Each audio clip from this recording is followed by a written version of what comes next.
เทวดาทั้งหลายในแสนโกฏจักรวาล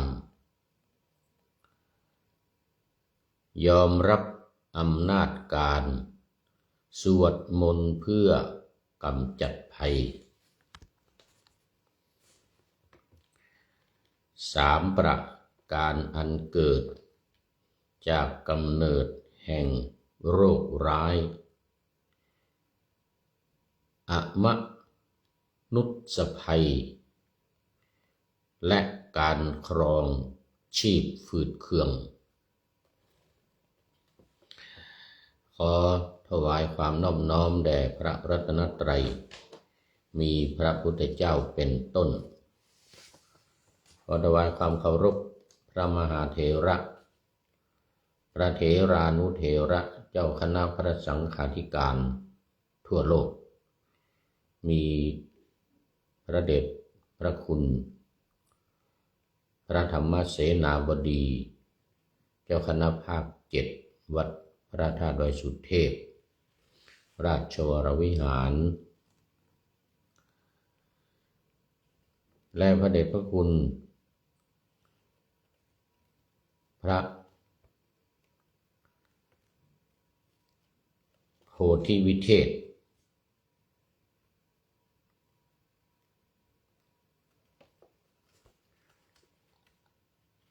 วัดพุทธวิหารกรุงเบอร์ลินประเทศเยอรมนีเป็นต้นและขออำนวยพรแด่ท่านผู้ฟังท่านผู้ชมสาธุชนพุทธบริษัททั้งหลายวันนี้รายการนาวาวังทองของวัดพระธาตุดอยสุเทพออกอากาศทางสถานีวิทยุ2 แห่งคือ1สถานีวิทยุพระพุทธศาสนาแห่งชาติและจริยธรรมวัดพระธาตุดอยสุเทพมีพ่อครูวันลบนามวงพรหมเป็นผู้อำนวยการอาจารย์พระมหาประสิทธิ์ประสาธิโกเป็นหัวหน้าสถานีและอาตมภาพพระครูปริยัติยานุศาสตร์เป็นผู้บรรยายออกอากาศเวลา7:30 นาทีถึง8 นาฬิกาวันศุกร์เสาร์และอาทิตย์และเวลา13 นาฬิกาถึง14 นาฬิกาวันศุกร์และวันเสาร์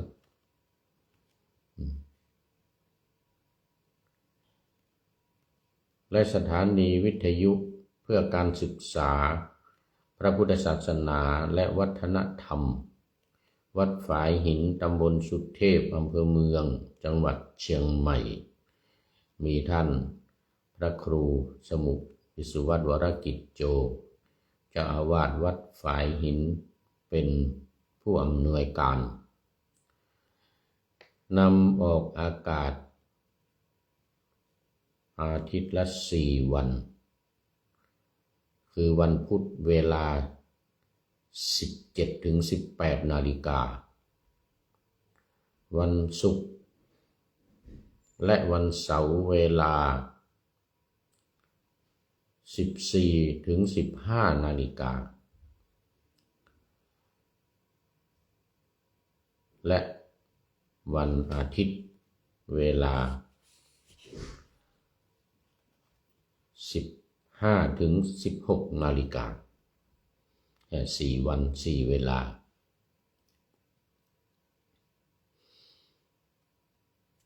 สำหรับวันนี้ก็ยังเหมือนเดิมบันทึกเสียงล่วงหน้าจากวัดพุทธวิหารกรุงเบอร์ลิน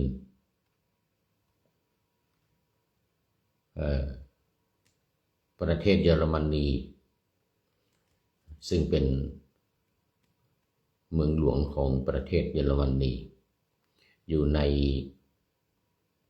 สมัยก่อนอยู่ในเบอร์ลินตะวันออก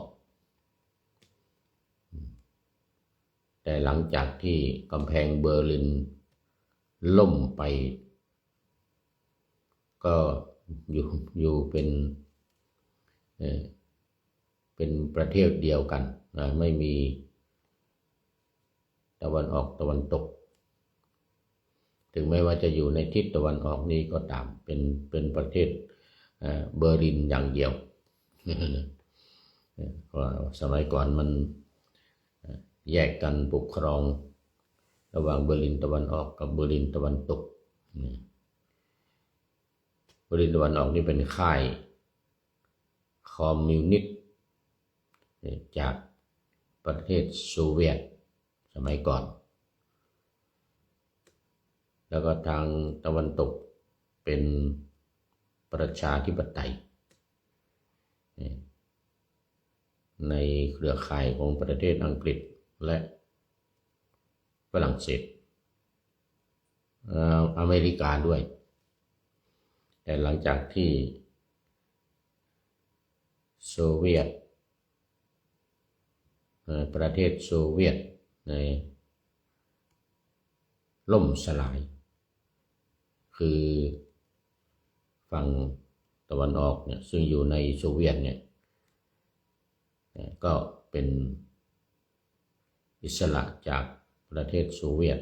มาเป็นประเทศเยอรมนีเดียวกันกำแพงเบอร์ลินที่กั้นระหว่างเบอร์ลินตะวันออกและเบอร์ลินตะวันตกก็เลยล่มไปกลายเป็นประเทศเดียวคือเป็นประชาธิปไตยมาจนถึงปัจจุบันแล้วก็วันนี้ยังพำนักพักพาอาศัยอยู่ที่วัดพุทธวิหารซึ่งมีพระเดชพระคุณหลวงพ่อท่านเจ้าคุณพระโพธิวิเทศโพธิคุณวิเทศนะฮะขออภัยโพธิคุณวิเทศเป็นเจ้าอาวาสและจะได้มีงานทำบุญครบรอบ30 ปีการก่อตั้งวัดพุทธวิหารกรุงเบอร์ลินและงานส่งเสริมวัฒนธรรมไทยในวันที่14-15 มิถุนายนก็คือวันนี้กับวันพรุ่งนี้วันนี้เป็นวันที่14/2568วันนี้เวลา10 นาฬิกาถึง18 นาฬิกา10 โมงเช้านี้จนถึง6 โมงเย็นก็จะเป็นตารางโปรแกรมการจัดงานอันนี้ก็จะได้ถือโอกาสประชาสัมพันธ์งานการทำบุญครบรอบ30 ปีการก่อตั้งวัดพุทธวิหารกรุงเบอร์ลินแห่งนี้ สักเล็กน้อยก่อนก่อนที่จะเข้าสู่เนื้อหาสาระของธรรมะในวันนี้วันเสาร์ที่14 มิถุนายนนี้ตามปกติแล้วเนี่ยเป็น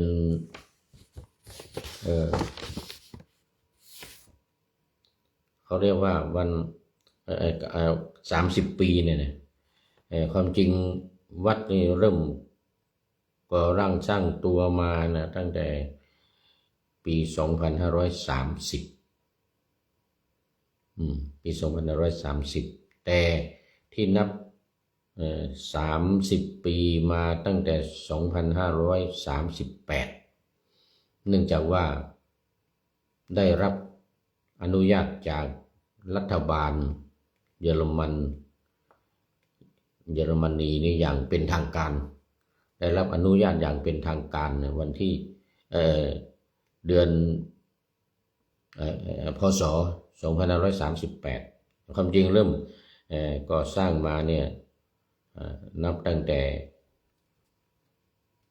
บ้านหลังแรก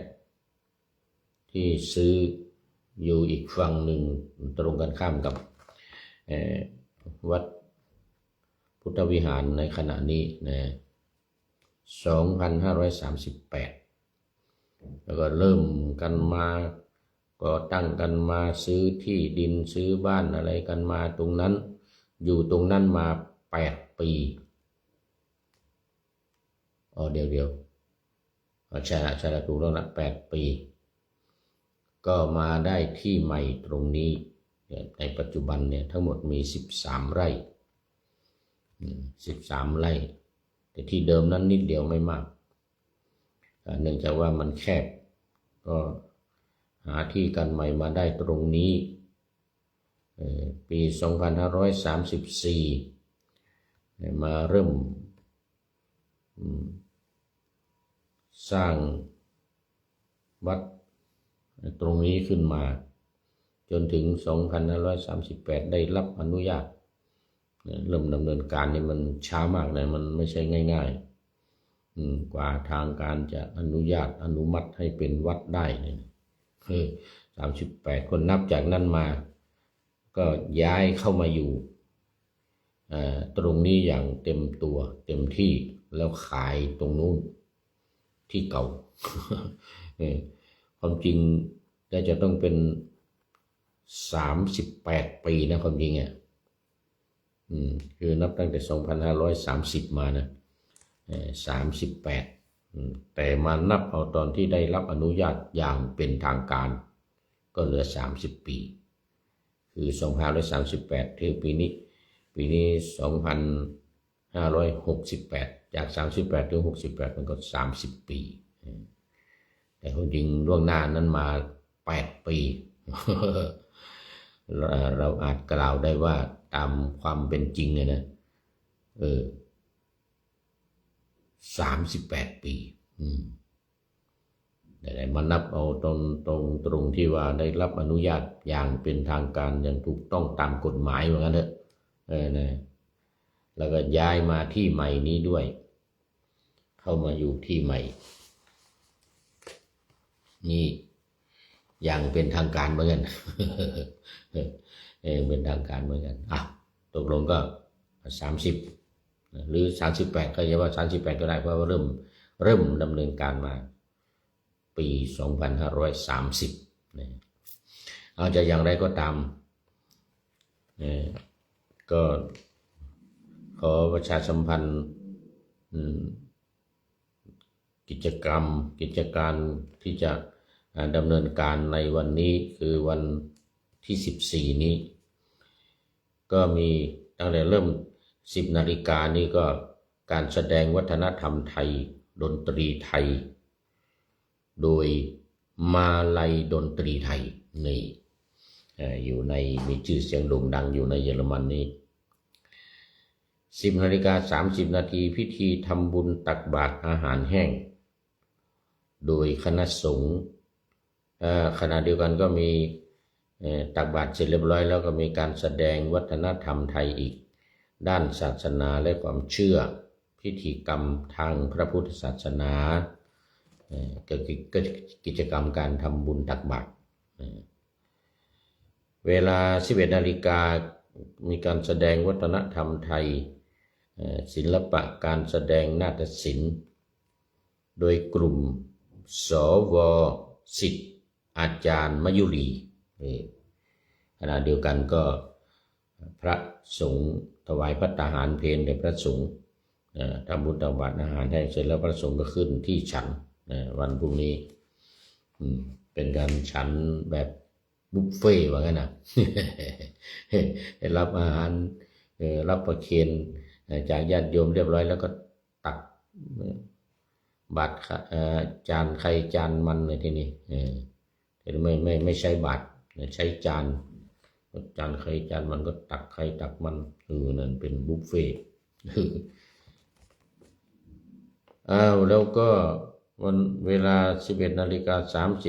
นี่เป็นการแสดงวัฒนธรรมไทยดนตรีไทยขับร้องเพลงไทยและกลุ่มชมรมดนตรีไทยโดยกลุ่มชมรมดนตรีไทย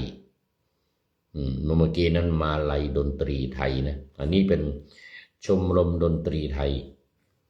เวลาเที่ยง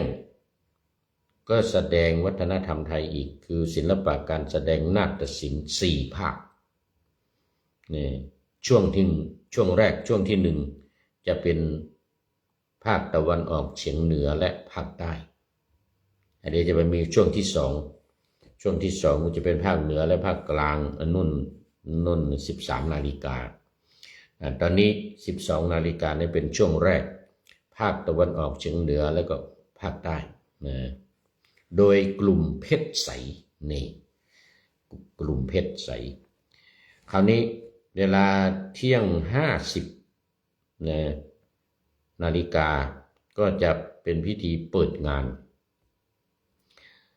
ทุกภาคส่วนพร้อมกันณบริเวณเวทีประกอบพิธีเปิดงานเวลา 13 นาฬิกาตรงเอกอัครราชทูตณกรุงเบอร์ลินประธานในพิธีถึงสถานที่เปิดงานผู้แทนคณะกรรมการจัดงานกล่าวรายงานต่อประธานในพิธีเอกอัครราชทูตณกรุงเบอร์ลินประธานในพิธีประกอบพิธีเปิดงานนี่มีการแสดงวัฒนธรรมไทยศิลปะการแสดงนาฏศิลป์4 ภาคช่วงที่ 2ภาคเหนือและภาคกลางโดยกลุ่มสว.เพชรใสเหมือนเดิมก็เมื่อวานนี้ก็มาซ้อมกันฟ้อนเล็บของเชียงใหม่ แล้วก็ภาคกลางก็จะมีการเขาเรียกว่าเป็นลำเพลงพื้นบ้านเช่นลำตัดแล้วก็เพลงเกี่ยวข้าวอะไรน้องเนี่ยนะเป็นศิลปะของภาคกลาง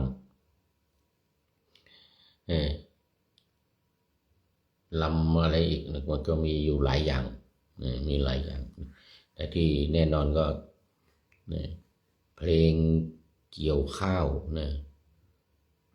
นาใครนามันเด้อลำตัดก็มีนะลำตัดแต่ละสมัยเนี่ยจะเดี๋ยวก่อน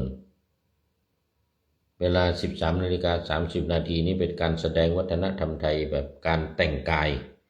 การเดินแบบชุดไทยโบราณแต่ละสมัยจะมีมาแสดงสมัยสุโขทัยเหรอสมัยอยุธยาเหรอสมัยกรุงธนบุรีสมัยรัตนโกสินทร์อะไรอย่างนี้อันนี้เป็นแบบชุดไทยโบราณยังไม่ได้ทราบว่าแบบล้านนามีหรือเปล่า แต่บางทีอาจจะมีก็ได้นะต่อไปเวลา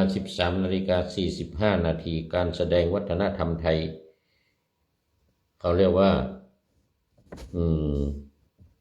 ศิลปะการแสดงนาฏศิลป์รำบวงสรวงองค์เจ้าย่าอุษาอนันตภัคควดีโอ้โหชื่อยาวอุษาอนันตภัคควดีโดยเด็กหญิงเอมิเลียสุภาพรเรืองชาญโอ้นี่จะมีบทบาทมากนะเด็กหญิงเอมิเลียนี่จะมีอีกหลายช็อต มีอีกหลายช็อตเวลา 14 นาฬิกาการแสดงวัฒนธรรมไทยศิลปะหัตถกรรมและการตกแต่งประกวดจัดดอกไม้สวยงามรอบคัดเลือกรอบแรกโดยคณะกรรมการจัดงานพร้อมกันนี้มีการแสดงวัฒนธรรมไทย ดนตรีไทยโดยมาลัยดนตรีไทยมาอีกแล้วช่วงแรกนู้นจำได้ไหมช่วงแรกตรงช่วง10 นาฬิกาเนี่ยช่วงแรกเลยมาลัยดนตรีไทยเนี่ยก็เป็นดนตรีที่มีชื่อเสียงโด่งดัง14 นาฬิกา 40 นาทีการแสดงวัฒนธรรมไทยวิถีชีวิต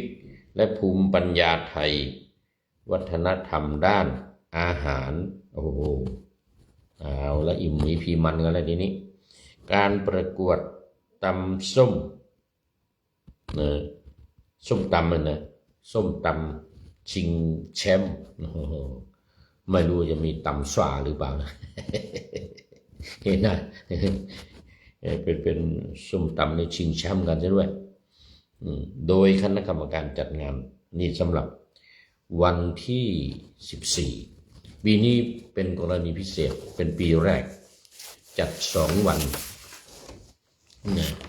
จัดงาน2 วันเลยทีเดียวเดี๋ยวจัดงาน2 วันเรามาดูวันที่2เดี๋ยวกัน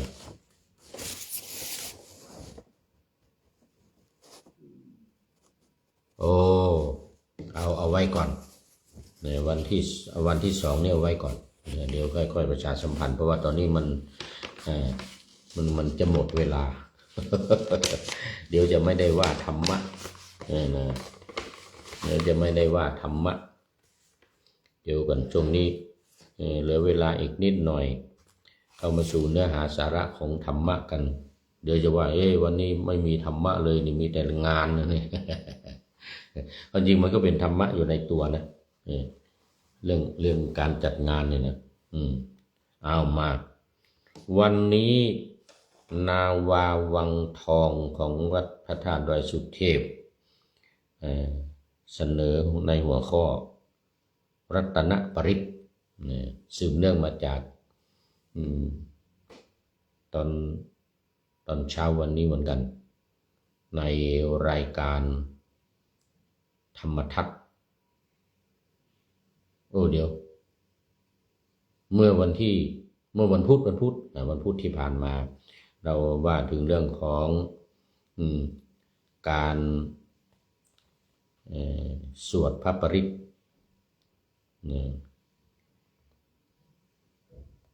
ต้านทานหรือคุ้มครองชาวพุทธเป็นวิธีที่พระพุทธเจ้าทรงอนุญาตให้ใช้ก็คือการสวดให้ป้องกันภัยอันตรายต่างๆ3 ประเภทอย่างที่ปะหน้าธรรมะเมื่อกี้นิดหน่อยว่า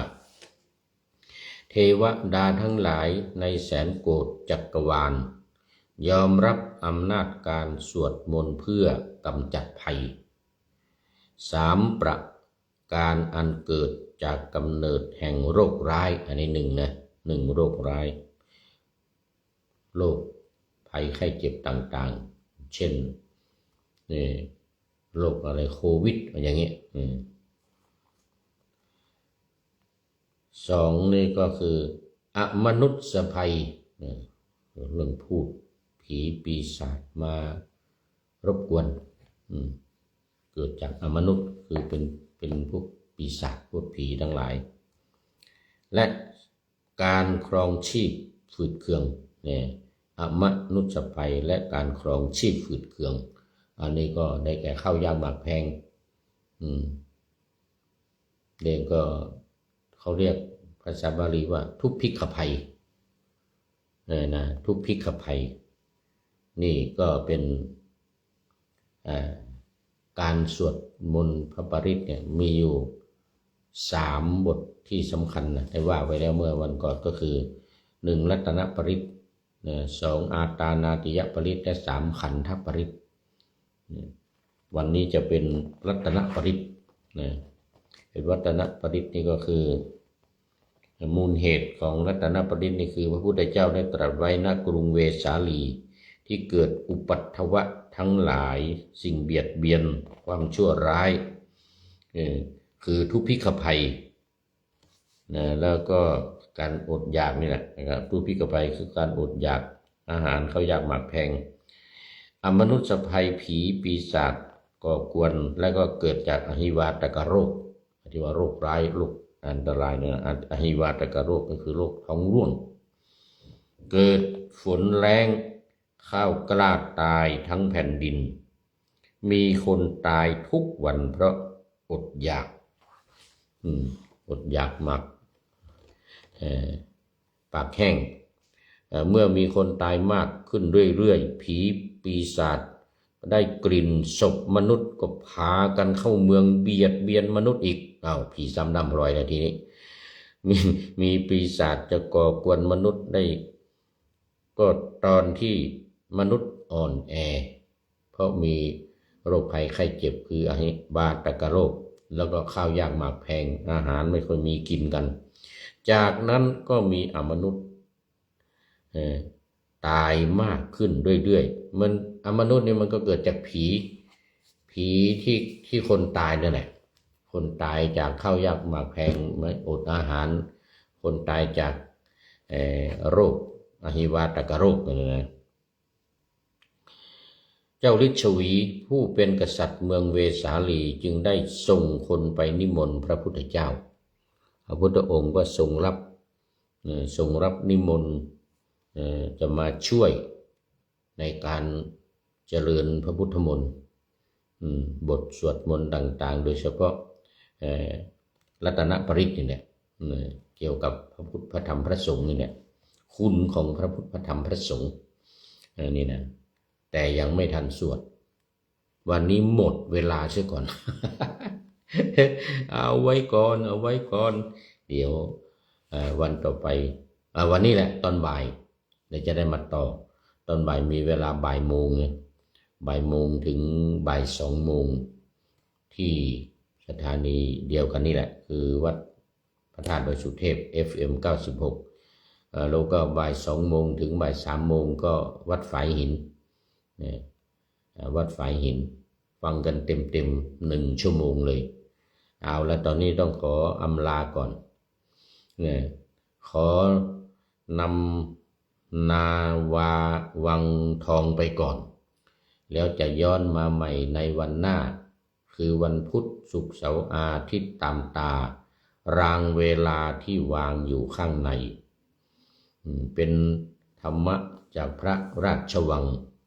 เป็นนาวาโด่งดังสว่างไสวเป็นทองคำล้ำค่ากว่าสิ่งใดชุบชีวิตจิตใจให้ใสงามขอเชิญท่านทั้งหลายนำไปท่องตามคุณของพระรัตน3พุทโธเมนาโถธัมโมตามสังโฆเมนาโถยามภาวนาว่าบ่อยๆซ้ำๆจำในจิตจนมันติดในใจไม่หายหน้า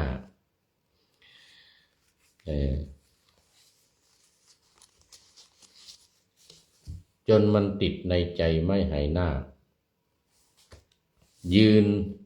นอนยืนเดินนั่งจำทุกเวลา